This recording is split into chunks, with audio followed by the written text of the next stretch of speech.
관장으로 재직하는 것은 이제 횟수로는 5년 차 접어드는데 그만큼 또 부담도 같이 한편으로는 따르고요.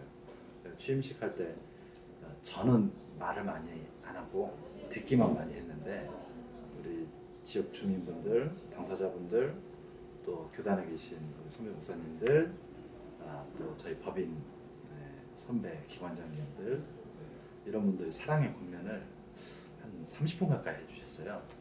근데 그 권면을 다 수행하려면 저는 그냥 죽어야 되고 시키는 대로 잘 순종하며 살아야 될 것 같습니다.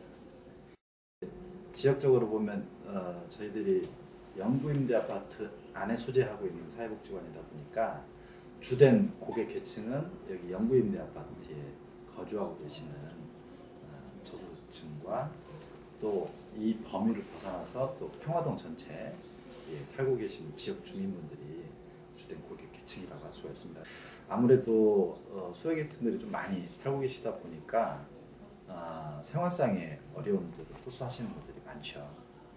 다른 지역도 마찬가지인데 직접적 서비스를 수행하는 기관들이 많이 보편화가 이루어졌습니다. 예를 들면 기존에 이제 지역사회복지를 담당했던 여러 가지 교육 사업들, 그다음에 프로그램, 또 급식, 또 목욕 지원 이런 활동들이 각각으로 이제 분화가 좀 이루어졌어요. 단종복지관이라고 이제 표현하는데 대표적으로 이제 저희 같은 경우는 옆에 꽃밭정이 노인복지관 같은 훌륭한 인프라와 인력이 갖추어진 곳이 소재하고 있고 기존에 이제 동암종합사회복지관에서 흑산종합사회복지관으로 3년 전에 이제 법인체가 변경이 되면서 복지관의 이름도 변경이 이루어졌는데 그 시점에 기존의 이제 체계들이 좀 많이 변화가 이루어졌어요. 예를 들면 교육 사업들을 중심으로 프로그램화된 것들 이런 것들이 직접적인 활동이 주된 활동이었다고 하면 요즘 이제 주민 조직 사업들, 지역 복지 운동 이런 활동들을 중심으로 많이 수행을 하고 있습니다. 사회복지관에서 함께 사역하고 계신 분들은 거의 80여 분 가까이 되십니다. 사무실에서 이렇게 전일제 형태로 근무하시는 분들은 아니지만 직원들하고 공감하고 같이 공유하는 것은 함께 일하는 사람들이다. 사회복지사들도 있고요. 그 시설 관리 해주시는 분도 있고 조리원 선생님도 있고 장애인 활동보조인 선생님도 있고 그렇게 해서 직원들이 80명 가까이 그 정도 되고 있습니다.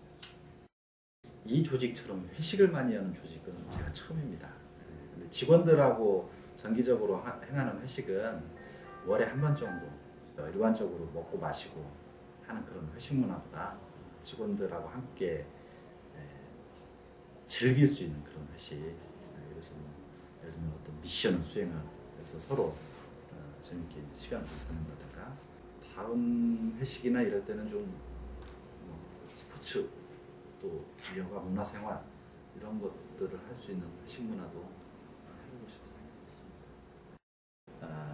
전임 관장님 시절에 이루었던 것을 토대로 해서 1기 때 운영법인체가 변경이 되면서 기본적인 조직의 이념과 철학이 새로 보급이 이루어진 거죠.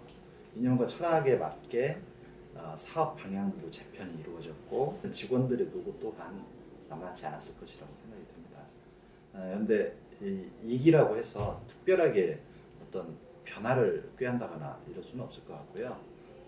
그동안 저희들이 자주 공생 선언이라고 하는 세 가지 핵심 가치에 기반해서 이 조직이 이웃사랑이 실현된 복지생태 공동체를 이루고 그 다음에 이 복지생태 공동체를 전 지역사회로 좀 조금씩 확장해 나가자가 제 기본적인 이념인데 이런 것들이 이루어지기 위해서 내적 토대들이 좀 잘 정비가 좀 이루어져야 될 것 같아요. 그래서 기존 사업들 같은 경우에는 안정적인 정착뿐만 아니고 질적인 강화 이런 것들을 좀 도모해 보려고 하고 있고 그 다음에 조직 내적으로는 내부적인 시스템을 좀 정비를 해나가려고 합니다.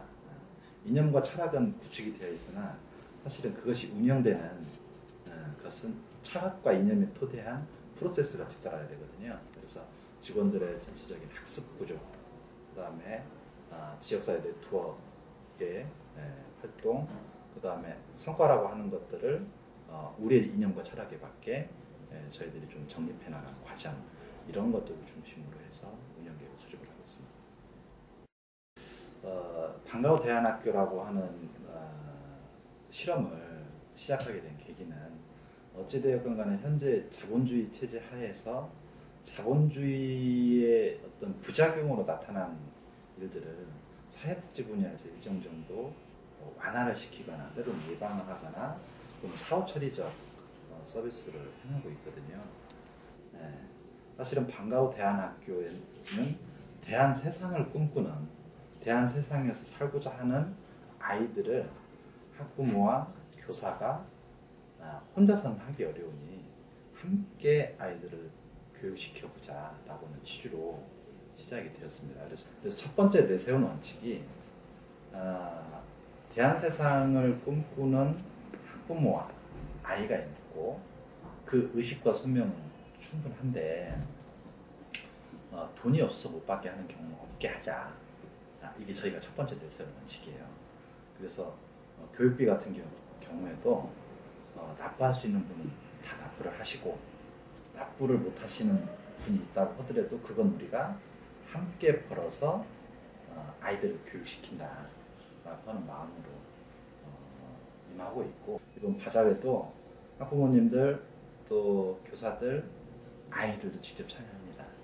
네, 아이들도 바자회 오시는 분들에게 이렇게 영상 만들어 가지고 소개도 하고 공연도 하고 이런 활동도 직접 하고 있고요. 그리고 그 다음에 바자회 본연의 목적에 맞게 절대 저희들이 바가지를 많이 씌워가지고 그렇게 하는 게 아니고 시중에서 판매하는 것보다 훨씬 저렴하게 물건을 구매할 수 있도록 가격대를 설정을 했고, 그 다음에 세 번째는 현재 저희 지역에 저소득층이 생산활동을 하는 지역자원센터라고 하는 기관들이 있습니다. 거기에서 생산하는 생산품이라든가 로컬푸드, 또 여성자활지원센터 같은 어떻게 보면 우리가 좀 도움을 드려야 되는 분들이 생산한 생산품들, 이런 것들을 좀 많이 엮었어요. 그래서 좋은 제품, 그 다음에 저희 지역에서 생산한 순수한 먹거리, 농산물들, 이런 것들 현장에 직접 구매하실 수 있도록 준비했으니까 많이 좀 오셔가지고 함께 격려해 주시고, 또 저희들이 준비하고 있는 이 오두학교에 대한 가치, 소망들 좀 함께 공유해 주시면 감사하겠습니다. 근데 중앙 단위의 이런 정치권에서 얘기하는 레토릭들과는 좀 다른 지역 단위에서의 우리 복지 문제를 고민할 수 있는 그런 체계들이 좀 있었으면 좋겠다. 그런 사람들이 힘을 좀 모아봤으면 좋겠다. 가깝게는 2년 뒤에 이제 또 바로 지방선거가 있는데 사회복지 현장에 있는 사람들이 또 사회복지 수요자들을 대변해야 되는 사람들이 어떤 활동을 해야 되는가, 그런 것에 대한 고민을 전주에 온 지 불과 몇 개월 안 됐지만 좀 고민을 하고 있고, 어떻게 하는 것이 우리가 이런 시기에 복지담론에서 주변부로 전락하지 않고 오히려 사회복지 영역에서 활동하는 사람들의 입장, 사회복지 수요자를 대변하는 입장으로 할 수 있을 것인가에 대한 고민을 좀 해나가고 있습니다.